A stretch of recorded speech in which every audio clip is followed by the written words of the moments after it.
Well, kumusta kayo mga idol? Ang ating mapapanood sa bidyong ito ay ang laban ni Donaire versus Mythaalani. Pero kung bago ka pa lang sa aming munting channel, huwag mo naman kalimutan mag-subscribe at pakihit na rin sa notification bell sa all para lagi tayong updated sa bagong natin i-upload tulad nito. Maraming salamat po. Pero bago natin umpisa ng bakbakan ito, ay mag-intro muna tayo mga idol.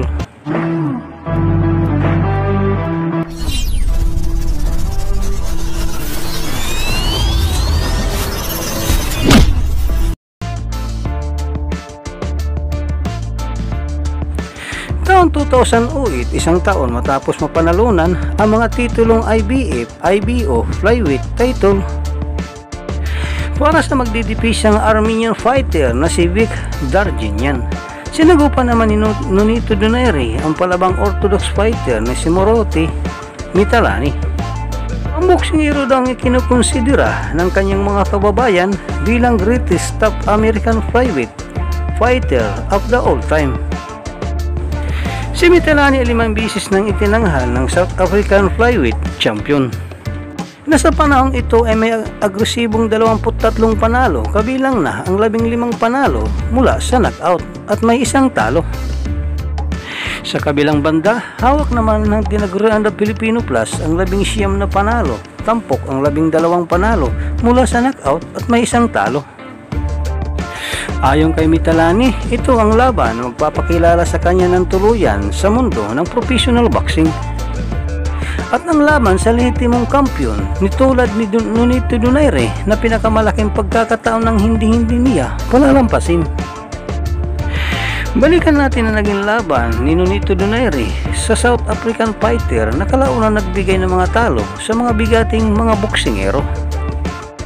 Tulad nila John Real Casinero at Solani Titi, at alamin kung paano nga ba na pinaiyak ni Nonito Donaire sa laban ng isang pinakamahusayang boksingero ng flyweight division ng South Africa. Ang laban ay naganap sa Mandalini Hotel Casino sa Mandalini Center sa Las Vegas, Nevada. Para sa IBF at IBO World Flyweight title na hawak na magdidipinsang Pinoy, walang iba kundi si Nonito Donaire. Remember guys, unfair but I'm firm. Touch them all. IBF Flyweight Championship on the line. That's the man with the belt. That's the guy who wants it. Nonito had hoped to be much more active after he won the title from Vic Darginian. He hasn't fought in quite a while. Now he said his blood was boiling for this fight. Let's see if it's red hot. Ooh, that's bad news for Mythaalani. Unang round pa lang ay napakitang gilas na ang Pinoy fighter.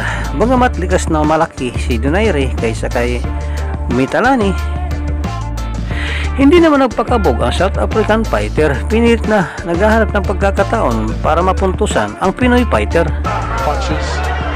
As you can see, he's quite big for this division. He is. And it seems like he'll be much more at home at 115 or 118. Just reading, nice counter punch as Mythaalani got flipped with a left hand. That was a beautiful shot. And looking to open up the champion. Well, you know, unlike Vic Darginian, who had no respect really for Nonito Donaire, and still doesn't actually. Well, I don't think he knew what hit him, Rich. I don't think he has He respect for still anybody. doesn't know. Yeah, he doesn't give no respect to nobody though. Yeah, they call him a complete fighter as well. Making the play here, getting off first. He hadn't been there to be hit, and a little step back. Very clever counter punching from Donaire in a cautious first round. Very good skilled fight. Nonito Donaire back in action. But this game might have been. Sa pinakitang suntukan ng dalawang boksingero sa unang round, tila hindi uubra ang South African fighter kung patuloy lang itong lalaban na may distansya. Kaya naman pagsisimula ng round 2, mas agresibo ang pinapasok ni Mythaalani ang depensa ni Nonito Donaire. Napatuloy naman nagpapakawala ng counter-attack oras na bumibitaw ng opensa ang South African fighter. Donaire punches with him. Gets around that ring real nice too, real athletic. Oh, he's so fluid. Exactly. You can tell emotional moment for him. Oh. And he's honored by the Philippines as Athlete of the Year. Big straw for that. The South African got hit on the way in and on the way out. Yeah. He's walking in without punching, guys. Donaire is doing very well in looking for those body shots. There it is again as you speak. Good jab at that. He changed all of that, getting the stoppage tonight to lift all 3 titles. And right here, Donaire is trying to maintain his title. The 3 and the 4, I should say. Right. There's a lot going on at 112 and 115, guys, boy. right now. We've always thought so, haven't we, Rich? That's where the action is. Not the line is going a little more punches, be a little more quick with his shots. Good point. He gets wrapped the kidneys. Now Donaire trying to open him up with right hands. Donaire, the champion, just whipping power shots in. Here's Nonito Donaire Sr. to his son saying, take that step back as we talked about in counter. Nonito Donaire is living proof that not every Philippine fighter is trained by Freddie Roach. Sa round 3, tila ba unti-unti nang nakukuha ni Mitalani ang tamang distansya nito sa laban. Nakailan ulit na ito nakapagpatama ng mga solidong pinsa sa ating pambato dahil sa nakakadikit na ito ang South African fighter. Sa round 4, tuluyan na nakuha ni Mitalani ang tamang distansya nito sa laban.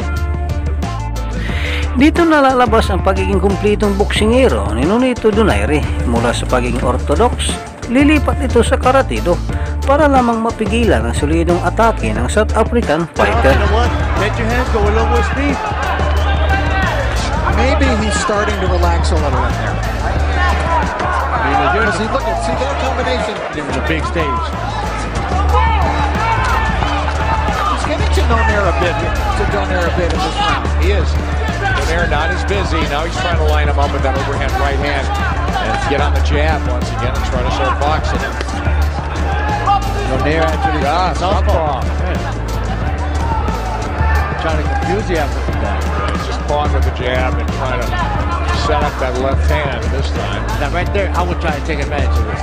The reason why, because Donaire is not a southpaw. So his power is the right hand. Yeah. Could Donaire, in addition, think that, geez, things aren't going that good in this round? Maybe I'll change up here. Trying to confuse him. Yeah, he's trying to utilize him. But you don't think he feels frustrated if things aren't working for him?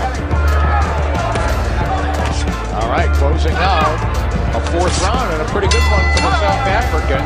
Sa round 5, tuloy-tuloy lang si Mitalani sa kanyang atake sa Pinoy fighter. Patuloy din ang kanyang counter-attack si Nonito Donaire. Bagamat sa mga oras na ito ay wala pang mga boksingerong kumukontrol sa kanilang bakbakan, mas angat naman ang mga solidong patama ni Donaire kumpara sa South African fighter na si Mitalani. He's the number 1 contender who actually claimed his spot. Yes. Mitalani's been a little bit busier there. Donaire sinks a right hand to the body.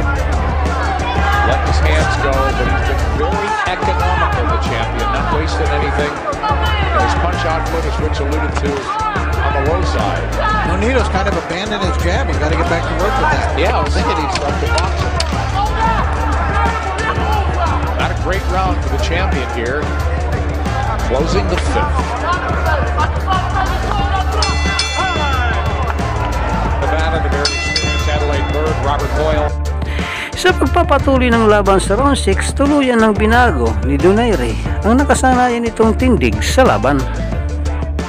At dahil sa mga epektibong ito, nagpapalusot sa atake ni Mitalani, makailan ulit nakapagpatama ng masulidong suntok sa mukha ng South African fighter.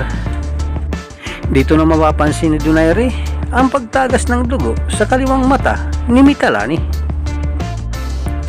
Kaya nang matigil ang laban para ipasuri ng referee sa ring physician, ang pinsalang natamo ng South African fighter dulot ng solidong sunod-sunod na patama ni Donaire. Kumbinsidong delikado na ito at dapat lang itigil na ang bakbakan. Dito na emosyonal mapapaluha ang South African fighter na si Moruti Mitalani. Dahil sa hindi inaasahang pangyayari na itigil ang kanilang bakbakan. And maybe this guy is a guy who can fight for 20 rounds. Mitalani, I have a feeling he is. There's some emotion in the corner of Mitalani. This was his big opportunity. Ang panalo nito ni Donaire ay nagbigay sa kanya ng ikalawang matagumpay pagdepensa sa kanyang IBF at IBO World Flyweight title. Ito rin ang isa sa laban na sumubok sa kakayahan ni Nonito Donaire matapos magkaroon ng pinsala ang kanyang mga kamao sa gitna ng laban. Sa kabilang banda, bigo man sa kanyang pagtatangka sa kampyonato, hindi naman nawala ng pag-asa ang South African fighter na si Mitelani.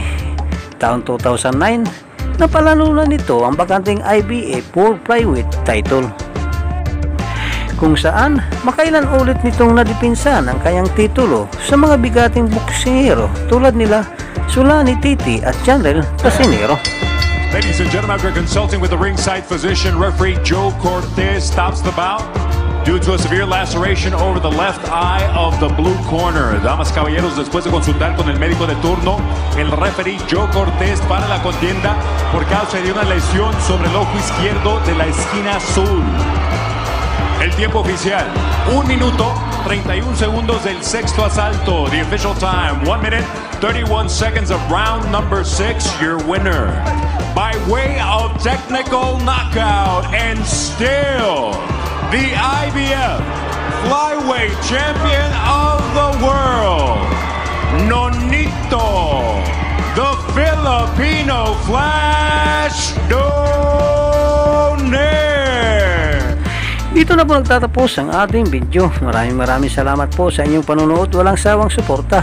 Ikaw, idol, anong masasabi mo sa magandang performance pinakita ng ating bida sa bidyong ito? Para sa inyong opinion, i-comment mo niyan sa ating comment section sa ibaba. At kung nagustuhan mo naman ang bidyong ito, paiwan naman ako ng like at pasubscribe na rin sa ating munting channel. Maraming salamat po sa inyong panonood. Sama kayo na rin lang, mag-ingat. God bless. Bye bye.